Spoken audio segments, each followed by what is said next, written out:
Jarvis, drop my needle. Over 10 years, 20 movies, and 45 hours, Marvel has taken us on a wild intergalactic hunt for the Infinity Stones. And probably can't keep straight who had which Infinity Stone, when, and why. Allow me to help you. So here is your guide: how Thanos gets all 6 Infinity Stones in under 10 minutes. And the clock starts right now, so let's hit it. We're gonna jump all over the timelines of 20 movies to tell the Stone's spoiler-laden story chronologically, but we'll begin with the collector's explanation in Guardians of the Galaxy. Then the universe exploded into existence, and the remnants of these systems were forged into concentrated ingots. So yeah, this Big Bang creates 6 multicolored gems, each with distinct, nearly limitless powers.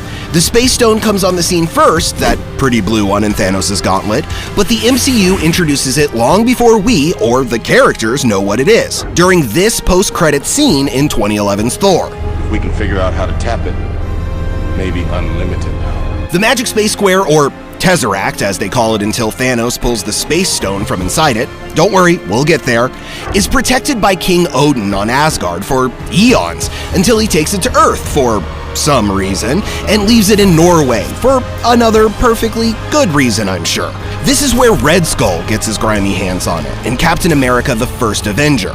Red Skull uses the Tesseract to create immensely powerful weapons for his Nazi spin-off enterprise, Hydra, so Cap had to smack him with his shield for it. Yeah, he loves that move. During their climactic plane fight, the Tesseract burns a hole through Red Skull's floor and falls into the ocean. And while Cap takes his ice nap, Iron Man's dad fishes it out and begins doing tests on it, because science guys can't get enough of their all-powerful mystery cubes. Write that down. When Mr. and Mrs. Iron Man's parents are assassinated by Bucky, when he's the brainwashed and unwashed Winter Soldier, the cube goes back to Nick Fury and S.H.I.E.L.D. until Dr. Eric Selvig is asked to check it out. Selvig is Jane Foster's scientist boss, and Jane is Thor's scientist girlfriend. Lots of scientists in this Norse god comic.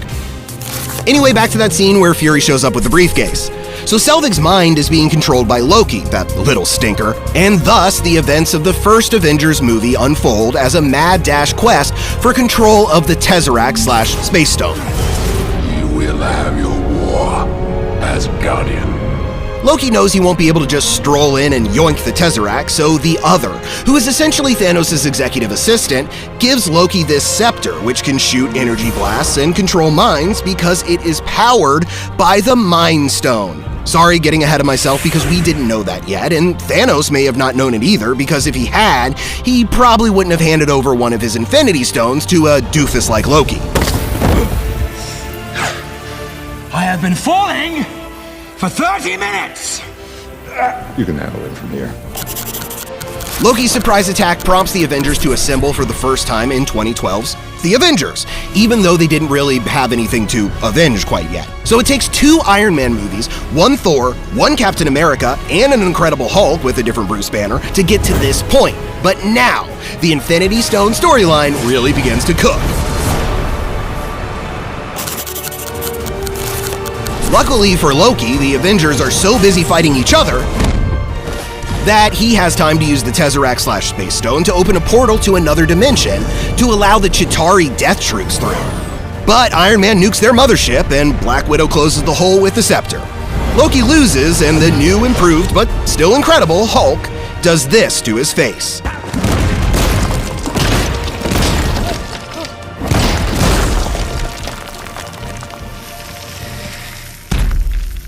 Puny god.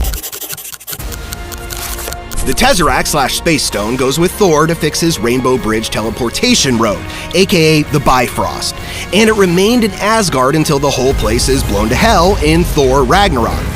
But we'll get to that later. Hang on. I'll be back around shortly. Thor: The Dark World drops a third rock into the mix, the Reality Stone, which has the power to bend the laws of physics and alter reality. The Dark Elves liquefy the stone into a weapon called the Ether, in an attempt to plunge reality into darkness during the Convergence when all 9 realms align every 5,000 years. Okay, that sounds confusing, but they're Dark Elves, they want everyone else in darkness, and the movie's called The Dark World. You get the gist. Simple. Any questions? But Jane Foster gets infested with the ether instead, so Thor and Jane have to explode all the Dark Elves to stop their evil plan. Okay, here is where we met the Collector, that guy who first explained the stones to the Guardians and to, well, the rest of us.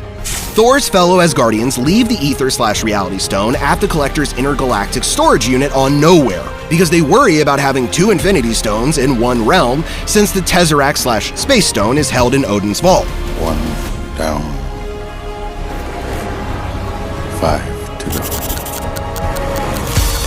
While Cap gets an old friend reacquainted with his fists, the Guardians tango with Ronan the Accuser for control of the Power Stone. Dance off, bro. Me and you. This purple Power Stone can level everybody and everything, and just touching it will implode most beings, so Star-Lord has to play a long game of hot potato to get the stone from Ronan. The Guardians ditch the Power Stone with the Nova Corps on Xandar, and everyone sleeps peacefully knowing that they won't be disintegrated. Yet. That's actually murder. One of the worst crimes of all, so...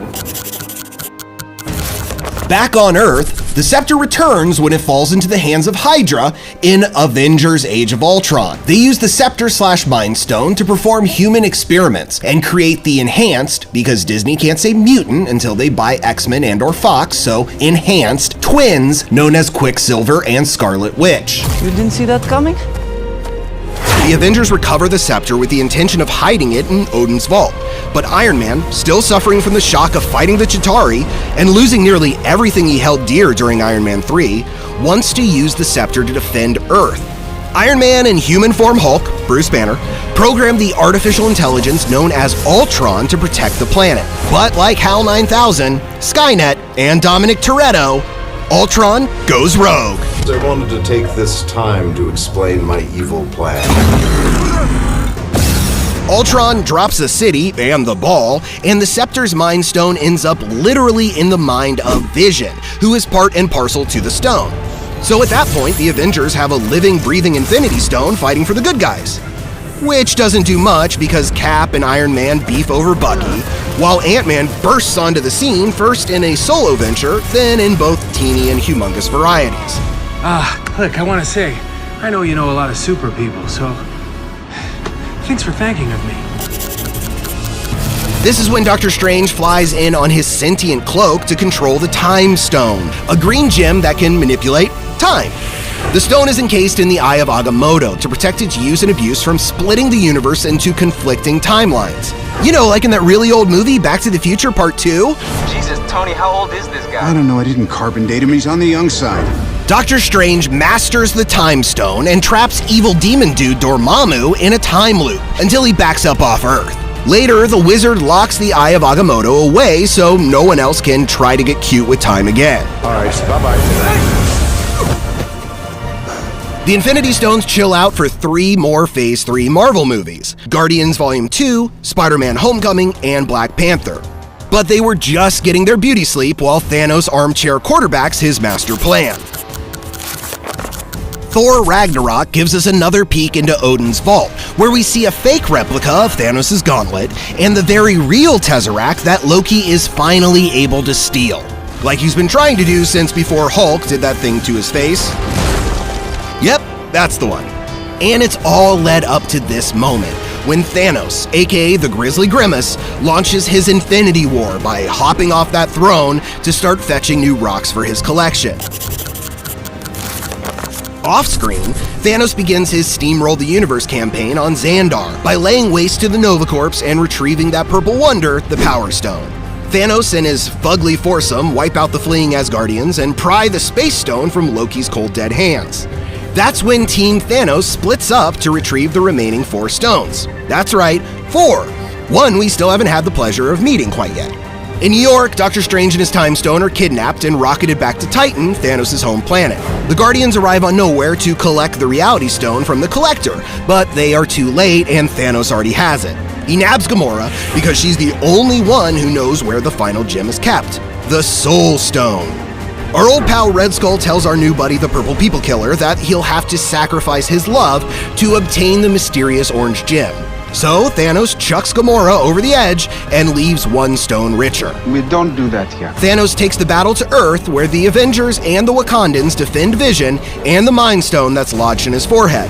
But with 5 stones in his gauntlet, Thanos is too powerful. With a long-promised snap of his fingers, half of the universe goes poof.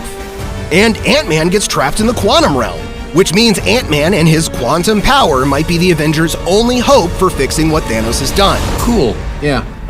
If it ain't broke. And with that, it's 10 minutes. So do you think Ant-Man has a snowball's chance in hell of saving the Avengers? I seem to mess it up almost every time.